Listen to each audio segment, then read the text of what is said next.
आताच्या खासदारांनी केलेला ओमदादा सध्याची परिस्थिती बघता धनशक्ती विरुद्ध जनशक्ती असा धाराशिव जिल्ह्यात ट्रेंड चालू आहे. सरकारच्या काळामध्ये त्यांनी जे चांगल्या पद्धतीचे निर्णय घेतले म्हणतात पण ते निर्णय दिसत बी नाहीत.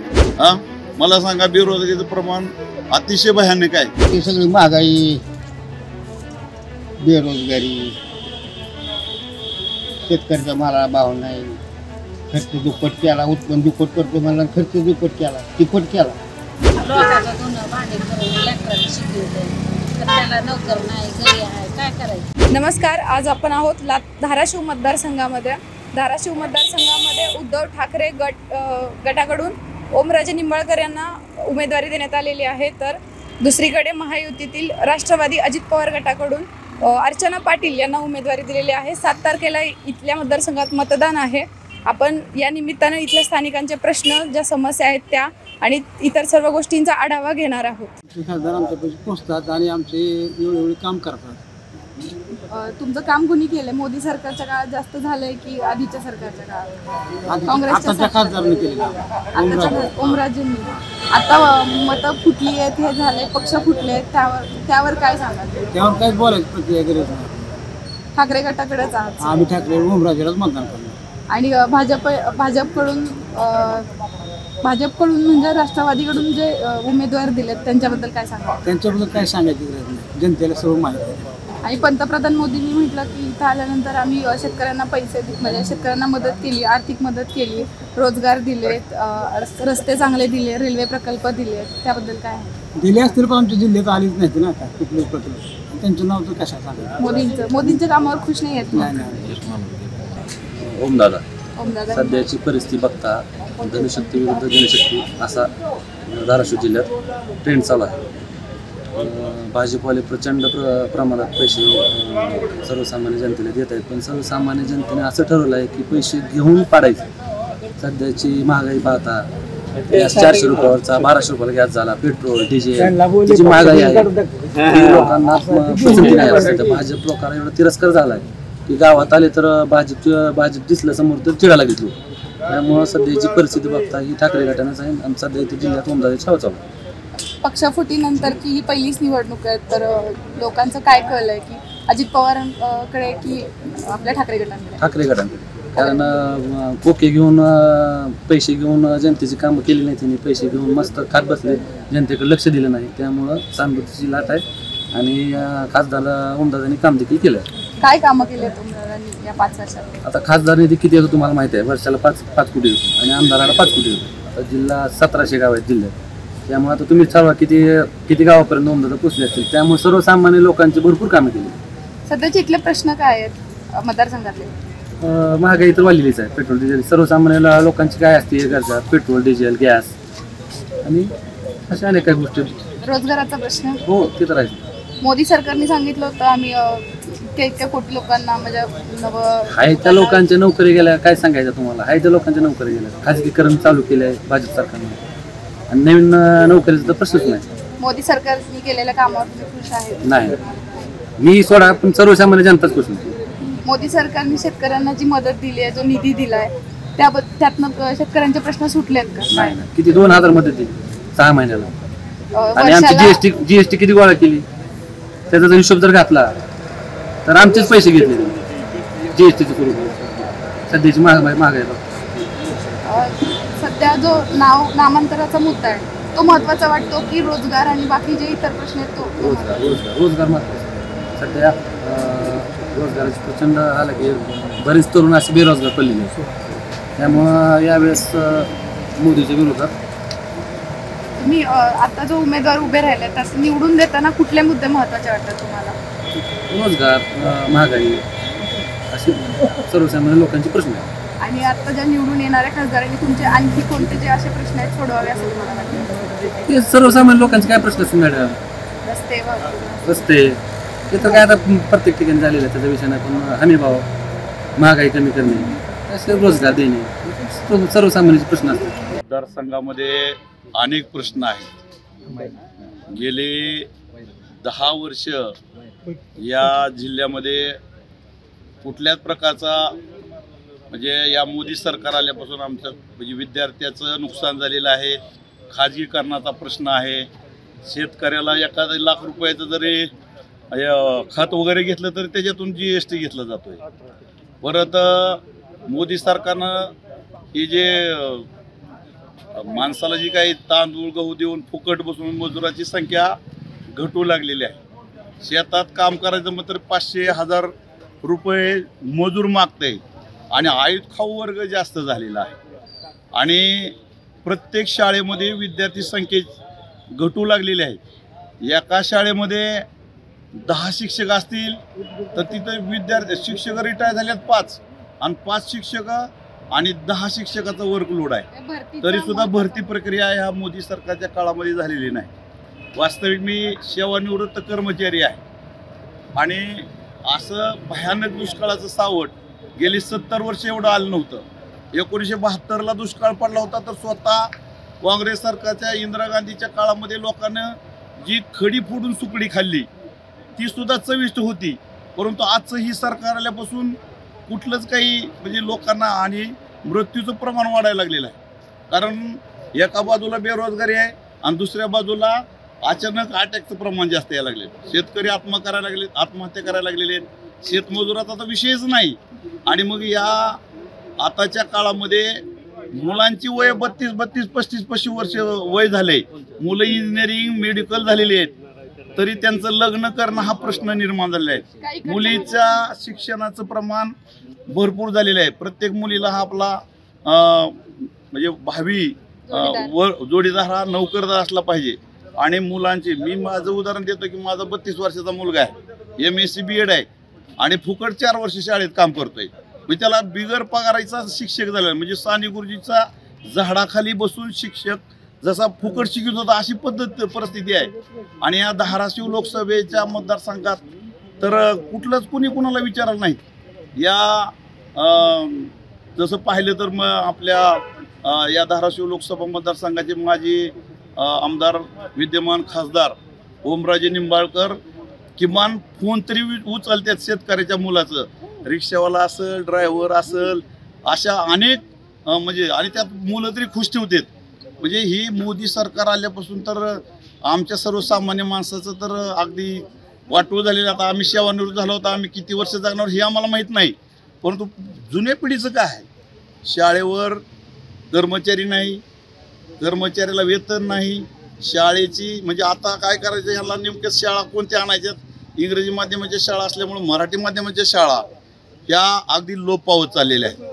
आणि आम्ही आमच्या काळामध्ये ज्या आम्ही 30-35 वर्ष सर्व्हिस केली त्या काळामध्ये जी मराठी माध्यमाच्या शाळा होत्या त्या आज अतिशय त्यांचं काय झालेलं आहे, गळतीचं प्रमाण वाढलेलं आहे.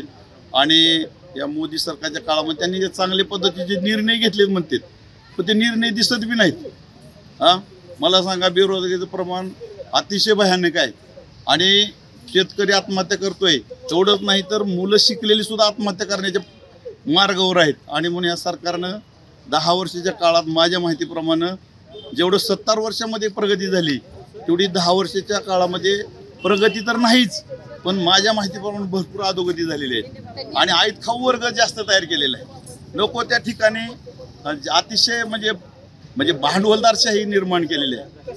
आज आपण पाहतो की एका ग्रामपंचायतला एवढ्या करोडची काम आली, तेवढ्या करोडची. मी माझ्या गावचं सांगतो की 1 कोटीची योजना 2दा-3दा आली तरी बी नळाला पाणी घागरभर सुद्धा येत नाही. म्हणजे अशी परिस्थिती आहे, गावगाव परिस्थिती निर्माण झालेली आहे. आणि म्हणून मला या ठिकाणी सांगायचं की मोदी सरकार हटलं पाहिजे. आणि मी त्या मताचा आहे की मोदी सरकारच्या काही चुका आहेत, असं नाही अनेक चुका आहेत आणि त्या चुका त्यांनी स्वतः समजून त्यांना ही केलं पाहिजे, विचार केला पाहिजे.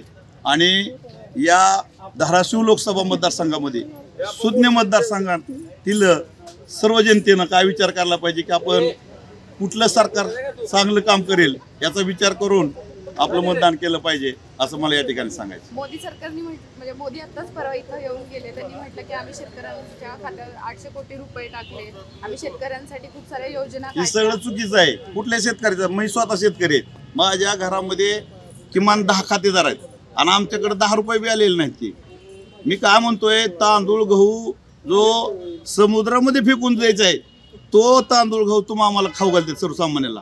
आणि मग सामान्य माणसाला काय पाहिजे, पोट भरलं की झालं. मग त्याच्या जीवनाचा जो आकार विकार आहे, त्याचा जी काही उच्च काय पाहिजे ना, प्रत्येकाला धर्म स्वातंत्र्य दिलंय असं म्हणजे जी संविधानिक जो ढाचा त्याचा आहे तो त्याला वापरता येत नाही. वास्तविक घटनात्मक तरतुदीचा अभाव या सरकारमध्ये मला दिसून आलाय. आणि त्यांनी असं म्हटलं की धाराशिवचं पाणी रोखणाऱ्याला तुम्ही निवडून देणार का, त्यापेक्षा अर्चना पाटलांना तुम्ही निवडून द्या. मी कुणाबद्दलही बोलणार नाही. धाराशिवचं पाणी कोणच रोखत आहे? प्रत्येकाला पाणी मिळालं पाहिजे असं वाटते ना. ओमराजे आमदार झाल्यानंतर खासदार झाले, पण एकटा माणूस काय करणार? तिथं आपला धाराशिव जिल्हा ही नेहमी सत्तेच्या विरोधामध्ये काम करतोय, त्याच्यामुळे इथल्या लोकप्रतिनिधीची कामच होत नाहीत ना. मग एकटा खासदार काय म्हणणार आहे? 2-2.5 वर्षाच्या काळामध्ये हे आलं काय, कोरोनाचा पिरियडमध्ये सन्माननीय माजी मुख्यमंत्री उद्धव साहेब त्यांनी अतिशय चांगल्या पद्धतीचं काम केलं, परंतु त्यांच्यावर बी काही ते गडांतर आलं.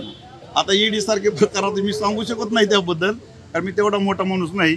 पण शेतकऱ्याचे आणि शेतमजुराचे आणि विद्यार्थ्याचे प्रश्न अतिशय भयानक आहेत, आणि त्या भयानक प्रश्नावर ही सरकार कुठल्याही प्रकारचं लक्ष देत नाही. सरकारनं कुठली कामं केलेत हे दाखवण्यापेक्षा इथल्या सुशिक्षित बेरोजगाराचं काय केलंय, कारण ह्याच्यामुळं झालं बेरोजगारीचं प्रमाण वाढल्यामुळं विवाह होणं कठीण झालेले आहेत, आणि मुलं लग्न करायला सुद्धा तयार आहेत, मुलीसुद्धा तयार करायला नाहीत. आणि 10,000 रुपयावर पुण्यासारख्या ठिकाणी भागत नाही, 5-5 हजारावर नोकरी करतात.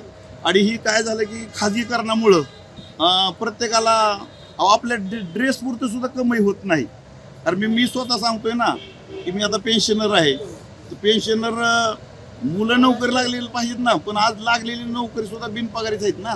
ही प्रत्येकाच्या घरी ही व्यथा आहे, आणि व्यथा ही याच्यावर म्हणजे तोडगे निघलं पाहिजे. सरकार येत राहते जात राहते, परंतु लोकशाही मार्गानं लोकशाहीचं काय व्हायला लागलेलं आहे, अवमूल्यन व्हायला लागलेलं आहे. म्हणजे संवैधानिक गोष्टीचा थोडासा ऱ्हास व्हायला लागला असं मला म्हणायचं आहे. मोदी सरकारच्या कामावर खुश आहे का तुम्ही? नाही. का? काय ती सगळी महागाई, बेरोजगारी,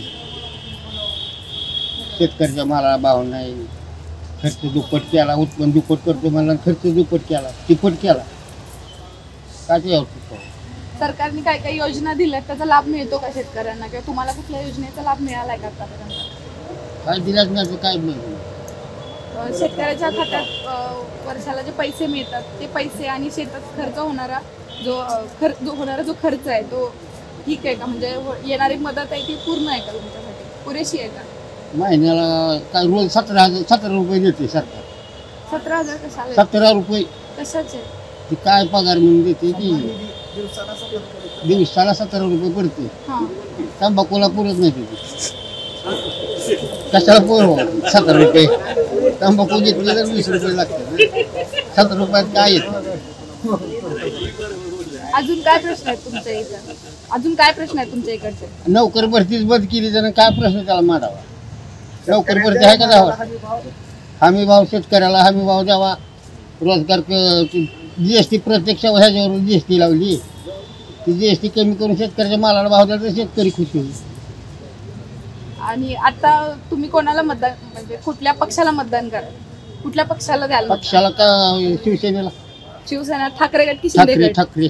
इथे शेख ठाकरेचा माणूस आहे ना. हा, ठाकरे गट. लोकांचं धुणं भांडी करून लेकराला शिकवलंय, तर त्याला नोकर नाही, घरी आहे, काय करायचं?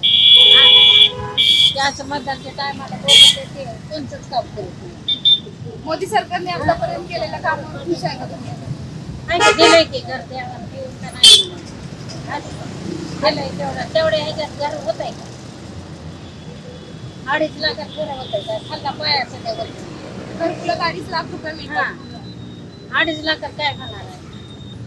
मग ही काय मंजुरी करून आपलं काय अर्ध ठुलंय बांधकाम, अर्ध जेवढं येईल तेवढं पैशात आणि भागी काम करीत मग होय की ठुलायचं बघत जेवढं 2.5 लाखात होतच नाही की काय.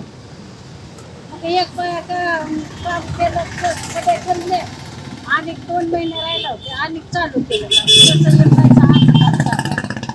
तेवढ्यात काय आपला नोकरी आहे का आहे, नवऱ्याचं म्हणता येणार आहे, आपलं मत आहे, हलकतच आहे, हे काय बसून असं मत करायचं.